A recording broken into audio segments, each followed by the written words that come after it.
Coucou, j'espère que tu vas bien. Aujourd'hui, je voulais te parler du processus de transformation et d'évolution. Si tu es une personne comme moi qui travaille sur toi, qui est de plus en plus consciente de ses sensations physiques, ses pensées, ses croyances, ses limitations et aussi ses possibilités, son potentiel, ses émotions, ses joies, ses peines, tu as envie d'avancer, mon invitation, c'est toujours la même, ralentir, t'arrêter, t'écouter et te laisser traverser et toi-même activer le processus de traverser les choses, de pas ni les éviter, ni essayer de les surmonter.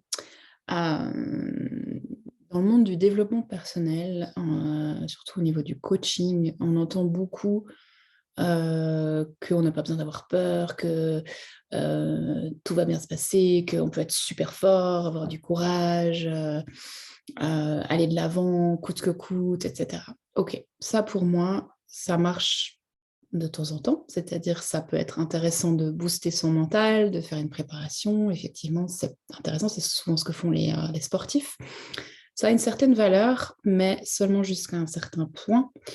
C'est-à-dire qu'on peut vite rentrer dans un espèce de faux positivisme qui risque de nous exploser à la figure, et je dis bien exploser à la figure, littéralement, physiquement, dans tous les sens du terme, un jour.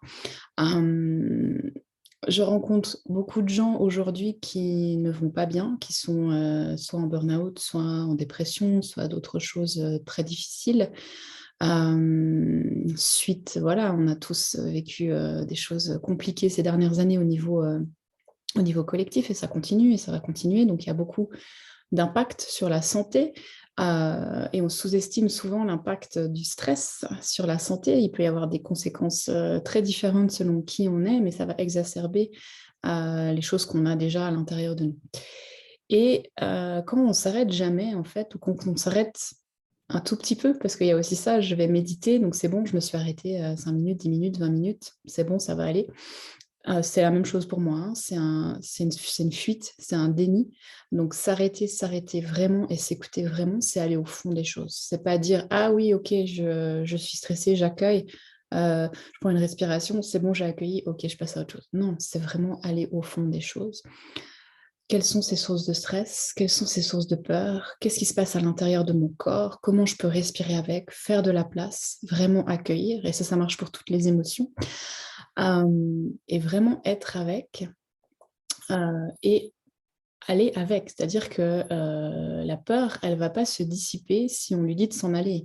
Au contraire, elle va être accueillie dans le cœur, dans le corps, transformée dans l'énergie si on l'accueille, on l'accepte et on fait avec. Ah bah là, j'ai peur. Ok.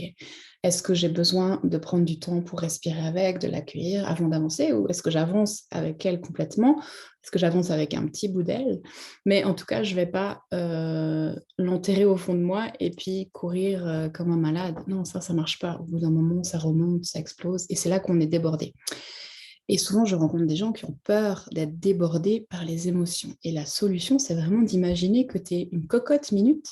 Et plus tu ouvres souvent cette cocotte minute pour écouter ce qui se passe à l'intérieur de toi, moins ça va déborder. C'est si tu t'écoutes pas qu'à un moment, ça explose dans la figure.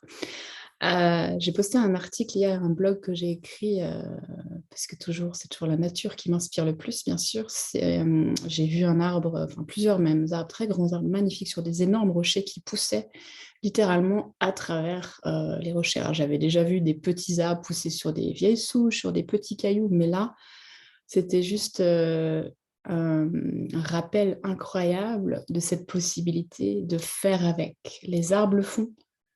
Nous sommes comme les arbres, nous sommes comme les animaux, nous faisons partie de la nature. Si eux peuvent le faire, nous pouvons aussi le faire. Donc arrêtons d'être dans le déni, arrêtons de vouloir passer autour, au-dessus, en dessous. Regardons les choses en face. Et un petit exercice qui peut être intéressant pour toi, c'est de dire cette phrase. Tu mets les mains sur le ventre, prends une grande respiration et tu dis, je m'autorise à ressentir tout ce que je ressens. Je me donne la permission de ressentir tout ce que je ressens. Et là, je t'invite à écouter ce qui se passe dans ta tête. Est-ce que c'est tout de suite, ça part en scénario catastrophe, oui, mais non, j'ai pas envie d'avoir peur. Oui, mais non, j'ai pas envie d'aller voir ma tristesse. Oui, mais non, j'ai pas envie d'aller voir ma colère. Ou bien, oui, j'y vais, mais tu penses que à la tristesse, à la peur et à la colère. Ou est-ce que dans le tout ressentir, tu as aussi eu quelque chose de l'ordre de ah bah oui, cool, je vais aussi pouvoir ressentir de la joie, de l'amour, de la gratitude encore plus. Et regarde, qu'est-ce que ça te dit, ce qui se passe pour toi quand tu dis cette phrase? Parce que s'autoriser à tout ressentir, et c'est là qu'elle est la clé, plus tu t'autorises à ressentir de la tristesse, plus tu vas pouvoir ressentir de la joie. Hein, on est des êtres comme ça, comme ça. Ah, si tu t'autorises pas la peur, la colère, la tristesse, ben, la joie, elle va aussi être sur cette ligne plate. Et du coup, tu es en mode survie, tu n'es plus en mode vie. Bon, c'est ton choix. Personnellement, ça ne m'intéresse pas de survivre. Moi, j'ai envie de vivre et de vivre tout. Voilà, bonne journée ou bonne soirée selon l'heure à laquelle tu regardes cette vidéo.